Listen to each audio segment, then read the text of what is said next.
আসসালামু আলাইকুম রহমতুল্লাহ। New TV Bangla নিউজে আপনাদের সবাইকে স্বাগত জানাচ্ছি। আজ ৩ জুলাই ২০২৬, সাথেই থাকছি আমি নুরাজিদা। রাখাইন রাজ্যে জান্তা বাহিনীর তাণ্ডব যেন থামছেই না। এবার ভুতিডং টাউনশিপের ওয়াসিলা গ্রামে ভয়াবহ বিমান হামলা চালিয়েছে মিয়ানমার সেনাবাহিনী। বুধবার সকাল 10:30টার দিকে যুদ্ধ বিমান ও ওয়াই-12 বিমান থেকে নদী পাড়ের বেশ কয়েকটি গ্রামে নির্বিচারে বোমা বর্ষণ করা হয়। স্থানীয় বাসিন্দারা জানিয়েছেন, হামলা চলাকালে একের পর এক প্রায় 10টি বোমা ফেলা হয়। এতে পুরো এলাকায় চরম আতঙ্ক ছড়িয়ে পড়ে। আকস্মিক এই হামলায় প্রাণ বাঁচাতে দিক বিদিক ছুটতে শুরু করেন বেসামরিক নাগরিকরা। ঘরবাড়ি ছেড়ে বহু পরিবার বাধ্য হয়েছে নিরাপদ আশ্রয়ের খোঁজে পালাতে। এই ভয়াবহ বিমান হামলায় মোহাম্মদ সাইদুল্লাহ নামের মাত্র 13 বছর বয়সী এক রোহিঙ্গা বালক গুরুতরভাবে আহত হয়েছে। তার অবস্থা অত্যন্ত আশঙ্কাজনক বলে জানা গিয়েছে। তবে হামলায় ক্ষয়ক্ষতি কিংবা হতাহতের পূর্ণাঙ্গ সংখ্যা তাৎক্ষণিকভাবে নিশ্চিত করা সম্ভব হয়নি।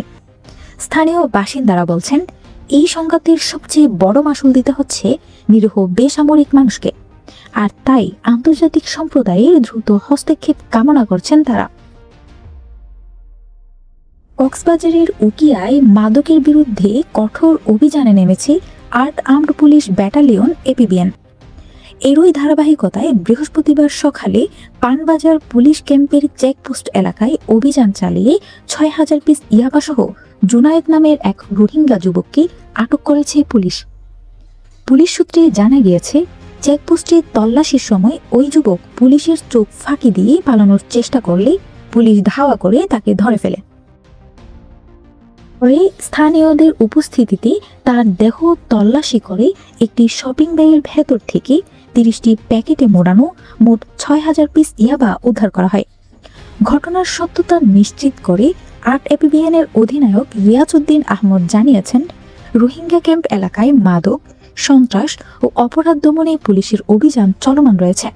মাদকের বিরুদ্ধে জিরো টলারেন্স নীতি অনুসরণের কথা জানিয়ে তিনি আরও বলেন, যে কোনো মূল্যে মাদক কারবারিদের প্রতিরোধে পুলিশ সর্বোচ্চ পেশাদারিত্বের সঙ্গে দায়িত্ব পালন করছে। আটককৃত জুনায়েদের বিরুদ্ধে উকিয়া থানায় মাদকদ্রব্য নিয়ন্ত্রণ আইনে নিয়মিত মামলা দায়েরের প্রক্রিয়া চলছে। মাদক বিরোধী এই সফল অভিযানে স্থানীয়রা পুলিশের তৎপরতাকে স্বাগত জানিয়েছেন।